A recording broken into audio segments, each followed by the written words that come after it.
So,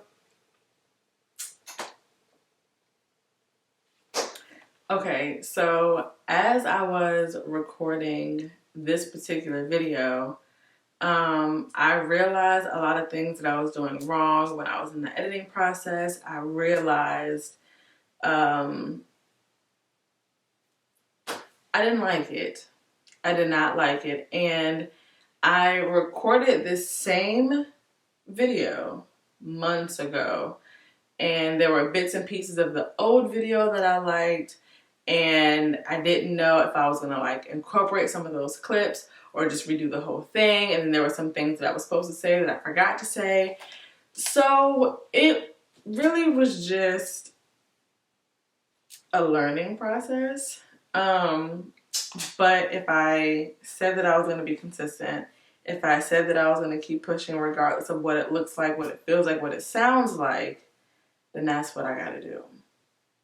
So, there might be clips in here of a video I recorded months ago. Same word, same concept, just different hairstyle, different studio.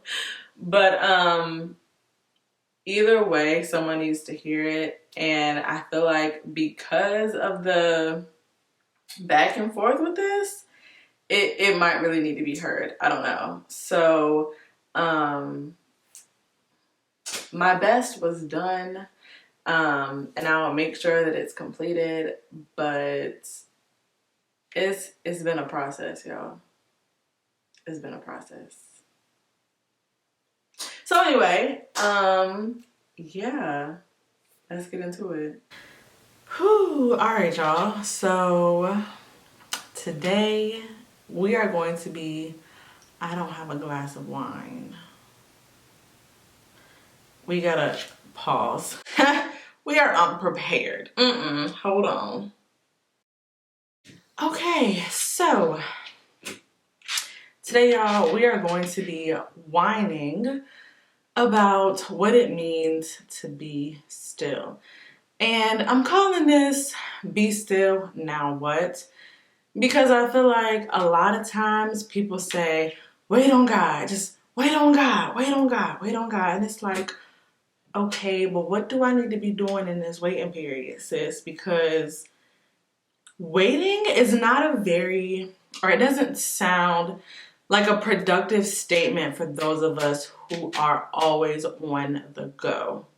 When people say, be still and trust God, it just sounds very unproductive for those of us who have busy lives. And I think it's easier said than done to just be like, well, just wait on God. And I also think it's kind of a false narrative because it's what you're doing in that waiting that's going to determine how your outcome is going to be. You know what I mean? Like, there's so many things you should be doing in the waiting that, like, the waiting can be more than just unproductive. It can be inconducive to your life, period, if you're just waiting. And in that period of time, God could really want you to be, you know, encouraged. He could really want you to be, what's the word I'm looking for? Like deepening your faith and really just like going to a whole new level in Him in this waiting period. Because if you're waiting for something. He's doing something. He's gave you some sort of instructions that's going to happen. And so it's like, what are you doing in that time that is keeping you encouraged and keeping you uplifted? And what is He trying to do for you in this waiting period? You know what I'm saying? I also want you to understand and change your perspective when it comes to being still and waiting on God. I am really trying to encourage you guys to stay encouraged in this time frame because be still now what? It's kind of like tick tock, like what's going to happen. And so I really want you to more so see it less of I'm waiting and more so being like, God and I are in a partnership. And right now, He's taking on His role. And right now, it's my season to take a step back. So I'm going to let Him be in the forefront and take the lead. And I'm just going to be back here. And I think when you think about it like that, like, okay, God, you got it right now. And I'm not married or anything, but I imagine it's kind of the same with partnerships or in marriages where it's like, okay, if your spouse had lost their job and right now you have to pick up an extra shift or something. Okay, this is my season. This is my season for us. Just follow my lead. I got you. We're going to be good. You take a step back. I got this for now. And then in 2 years, if the roles are reversed and you want to go back to school and your husband's like, okay, I got the extra shift now. You take the step back. You let them lead. And it's the same thing with this partnership with God. Take a step back. Let him lead you. Let him fight your battles.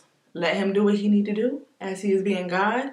And you just take a step back and be like, you know what? Okay, you got this. I trust you. And I'm just going to continue to increase my faith in this time. Understand that it's not just waiting. God is moving and he is working things on your behalf that you just cannot see yet. Also, take this time to really rest your mind. Like, he's telling you that, like, okay, since you're taking this step back, let me lead. Like, take this time to really pour into you mentally. Like, figure out what you need mentally and emotionally and just focus on that. Don't worry about the things that you can't see right now. Like, don't worry about the physical. Take time to really pour into yourself. That way you are building up your emotions, you're building up your mental capacity, and you're really just doing things that are going to help you overall for whatever it is that God is bringing into your life to make yourself better and be ready for whatever it is that he's going to do for you. I really want to give you some hows on how you can stay motivated, how you can stay encouraged, and overall just get excited for whatever God is trying to do for you right now in this time period of your life. My first tip is going to be examine who you are and what you need in that moment. There are some people who in this time need gentle words. I, however, need very stern and assertive words to be able to remind myself of every single day so I know to get up and to keep pushing, because at the end of the day, there's a goal that we're trying to get to and God is working on something for me. There are so many things that I have to remind myself of every single day so I know to be still and to trust God because he has my back. Some examples of some affirmations that I tell myself every day are, I am loved, I am worthy, all of my hard work is paying off this week, I am chosen, I am healing, I am free. So write those affirmations. I am loved, I am worthy, my hard work is paying off, I am chosen, I am healing, I am free. Speak life into yourself, because so many times we're saying things that our subconscious is listening to that we think isn't that serious. You make them think, oh, I'm so stupid. Oh, I'm so dumb. Oh, how did I miss that? Oh my gosh, I'm so... Sometimes we have to stop beating ourselves up and be like, you know what? I did make a mistake, but you know what? I'm a work in progress. So it's fine. It's not that big of a deal. Along with these affirmations, I also want you to remember that it's going to help to not just have a list off somewhere beside your bed or that you wrote in your office and you left it there and never looked at it again. It's going to help for you to really speak into yourself. So go in the mirror and look at yourself. I am loved. I am beautiful. I am chosen. I am free. Say these things to yourself. One thing that I used to do was to, like, I don't know if you guys have ever seen Being Mary Jane. A lot of people have. But she would have sticky notes on her mirror. And I thought that that was, like, the coolest thing ever at some point in my life.